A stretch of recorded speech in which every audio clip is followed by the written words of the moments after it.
2020년 8월 15일 작은마을교회 말씀 묵상을 시작합니다. 우리 다 함께 찬송가 421장 찬양하겠습니다.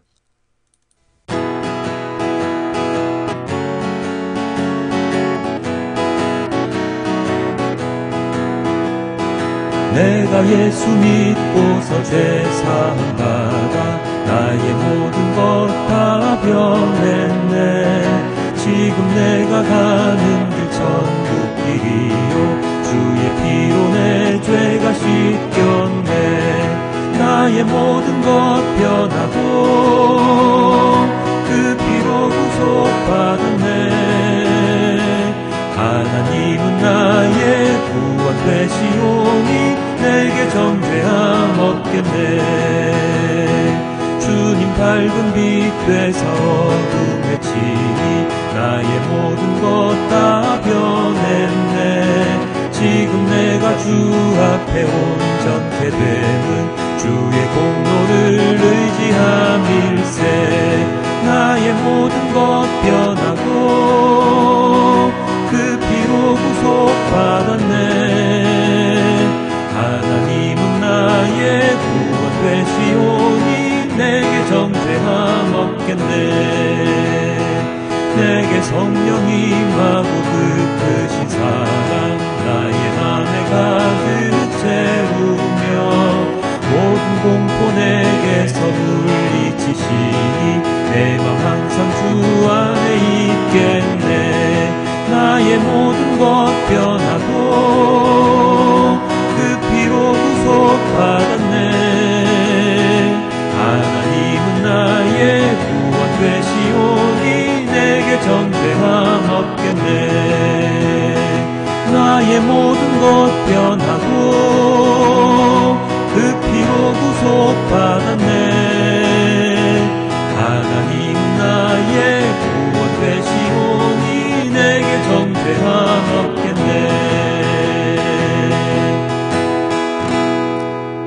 하나님을 믿음으로, 예수님을 믿음으로 나의 모든 죄를 씻기고 주님께서 나를 구원하셨음을 주님 잘 알고 있습니다.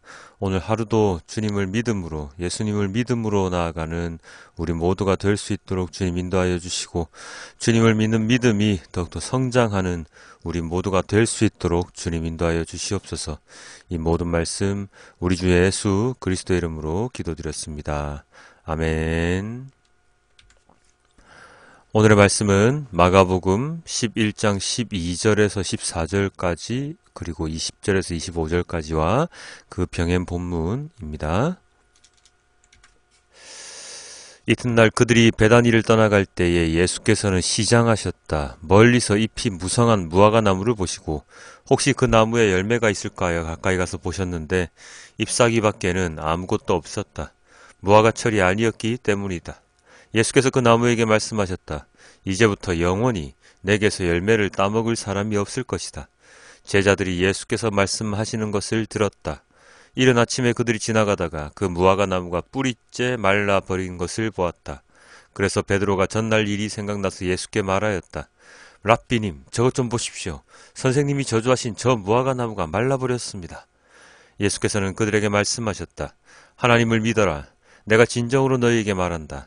누구든지 이 산더러 번쩍 들려서 바다에 빠져라 하고 말하고 마음에 의심하지 않고 말한 대로 될 것을 믿으면 그대로 이루어질 것이다. 그러므로 나는 너희에게 말한다. 너희가 기도하면서 구하는 것은 무엇이든지 이미 그것을 받은 줄로 믿어라. 그리하면 너희에게 그대로 이루어질 것이다. 너희가 서서 기도할 때에 어떤 사람과 서로 등진 일이 있으면 용서하여라. 그래야 하늘에 계신 너희 아버지께서도 너희의 잘못을 용서해 주실 것이다. 마태복음입니다. 새벽에 성 안으로 들어오시는데 예수께서는 시장하셨다. 마침 길가에 있는 무화과 나무 한 그루를 보시고 그 나무로 가셨으나 잎사귀 밖에는 아무것도 없으므로 그 나무에게 말씀하셨다. 이제부터 너는 영원히 열매를 맺지 못할 것이다. 그러자 무화과 나무가 곧 말라버렸다. 제자들은 이것을 보고 놀라서 말하였다. 무화과 나무가 어떻게 그렇게 당장 말라버렸을까? 예수께서 그들에게 말씀하셨다. 내가 진정으로 너희에게 말한다. 너희가 믿고 의심하지 않으면 이 무화과 나무의 한 일을 너희도 할 수 있을 뿐 아니라 이 산더러 들려서 바다에 빠져라 하고 말해도 그렇게 될 것이다. 또 너희가 기도할 때에 이루어질 것을 믿으면서 구하는 것은 무엇이든지 다 받을 것이다. 아멘.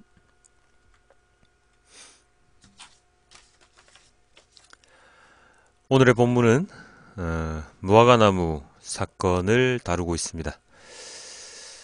떨어져 있는 두 본문 사이에 마가복음 같은 경우에는 성전 정화 사건도 있는데요. 오늘은 성전 정화 사건보다 무화과나무 사건에 집중하기 위해서 두 본문을 함께 살펴보고자 합니다.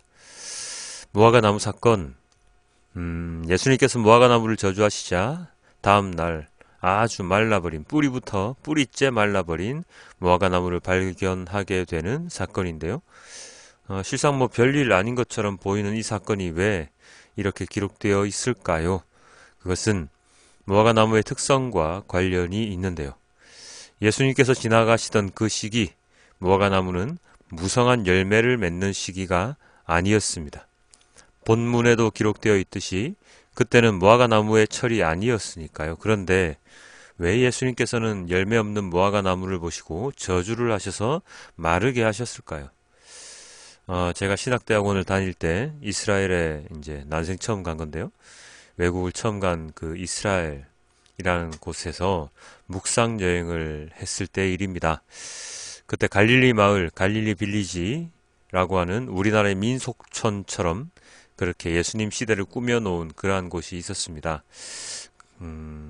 거기 있던 이스라엘 해설사가 무화과 나무가 있는 곳에서 오늘 본문의 이야기를 들려준 게 기억이 납니다. 예수님께서 무화과 나무를 보셨을 때에 그때는 풍성한 무화과 나무를 볼 수 있는 시기가 아니었지만 그 시기에 무화과 나무 열매의 싹이 난다고 합니다. 그래서 나중에 제철이 되어서 무화과 나무가 얼마나 맺힐지 안 맺힐지를 알 수 있다고 하는데요. 예수님께서는 오늘 본문에서 보신 그 무화과 나무에 나중에 무화과 열매를 맺을 징조가 전혀 보이지 않았다라고 예수님께서는 생각하고 계신 것이었죠.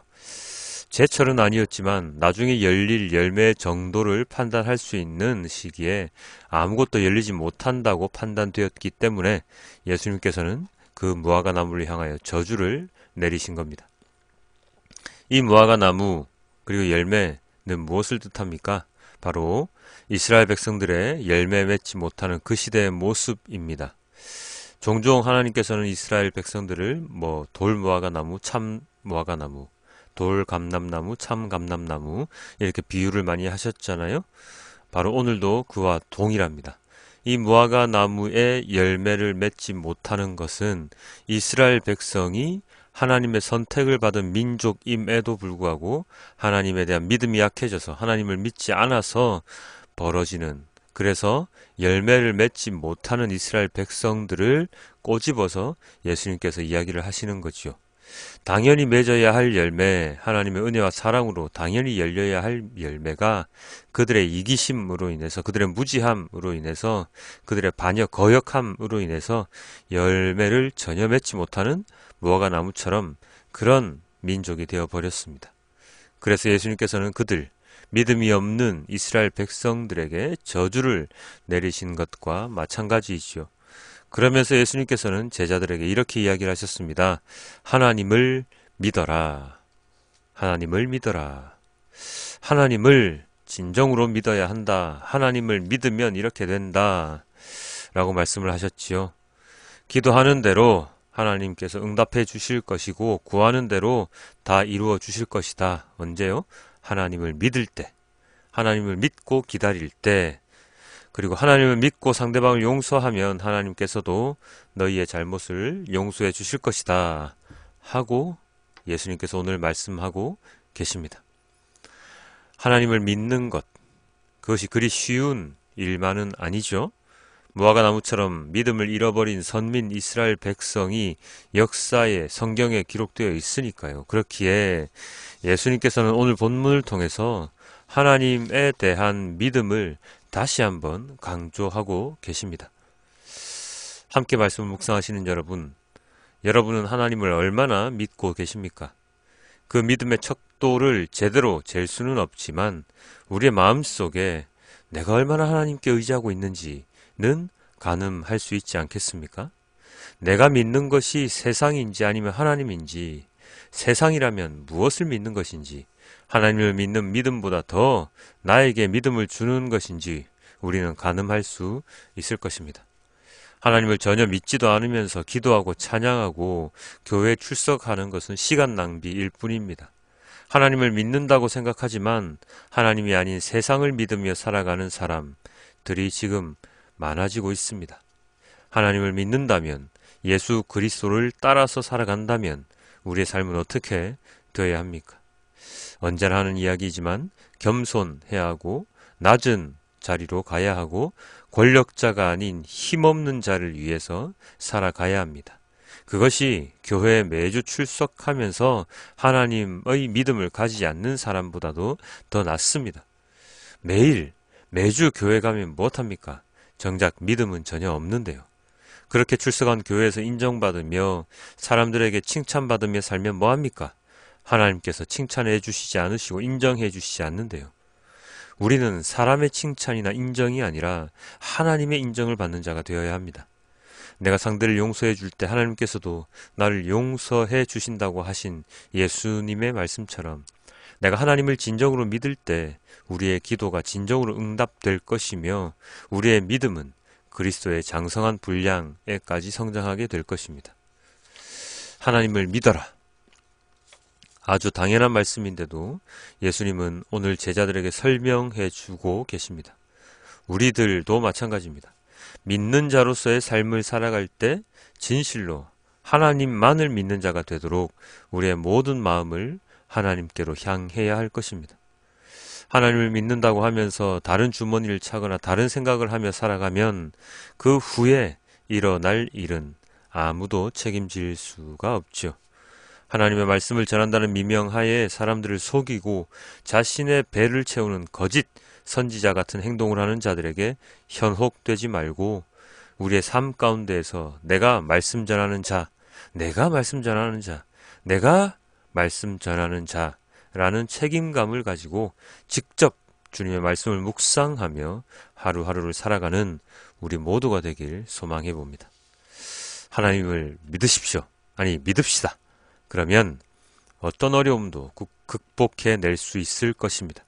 그 누가 뭐라고 해도 하나님을 믿는 믿음이 최고라고 자부하면서 살아가는 우리 모두가 되길 주님께 기도드립니다. 오늘의 말씀을 메시지 성경으로 함께 보시고 말씀을 맺겠습니다. 이튿날 그들이 베다니를 나설 때에 예수께서 배가 고프셨다. 그분은 저만치 떨어진 곳에 있는 잎이 무성한 무화과 나무 한 그루를 보셨다. 예수께서 혹시 아침 끼니가 될 만한 것이 있을까 하여 다가가셨지만 무화과 잎사귀밖에 없었다. 아직 무화과철이 아니었다. 예수께서 나무에게 말씀하셨다. 다시는 아무도 내게서 열매를 먹지 못할 것이다. 제자들도 그 말을 들었다. 아침에 그들이 길을 가다 보니 무화과 나무가 마른 막대기처럼 말라 붙어 있었다. 베드로가 그 전날 있었던 일이 생각나서 예수께 말했다. 라피님 보십시오. 주님이 저주하신 무화과 나무가 말라 비틀어졌습니다. 예수께서 차분히 말씀하셨다. 하나님의 생명을 품어라. 정말로 품어라. 그러면 너희가 감당할 수 없을 만큼 힘든 일은 하나도 없을 것이다. 예컨대 얼버무리거나 망설일 것 없이 이 산더러 가서 호수에 뛰어들어라 하고 말하면 그대로 이루어질 것이다. 그래서 내가 너희들어 작은 일부터 큰 일까지 모든 일에 기도하라고 강권하는 것이다. 하나님의 생명을 품을 때에 너희는 거기에 모든 것을 포함시켜라. 그러면 너희는 하나님의 것을 다 받을 것이다. 그리고 기도할 때는 구하는 것이 전부가 아님을 기억하여라. 누구에게 서운한 것이 있거든 용서하여라. 그때야 하늘에 계신 너희 아버지께서도 너희 죄를 깨끗이 용서할 마음이 드실 것이다. 아멘. 주님을 믿으라, 하나님을 믿으라 말씀을 하시는데 여전히 그 믿음은 너무나도 작고 연약합니다.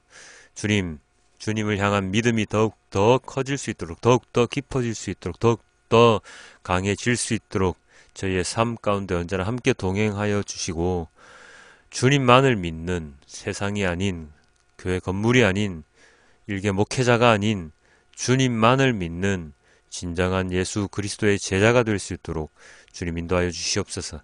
사람의 새치 혀에 따르지 아니하고 주님의 깊은 그리고 달콤한 말씀에 따르는 우리 모두가 될 수 있도록 주님 인도하여 주시옵소서. 이 모든 말씀 우리 주 예수 그리스도의 이름으로 기도드렸습니다.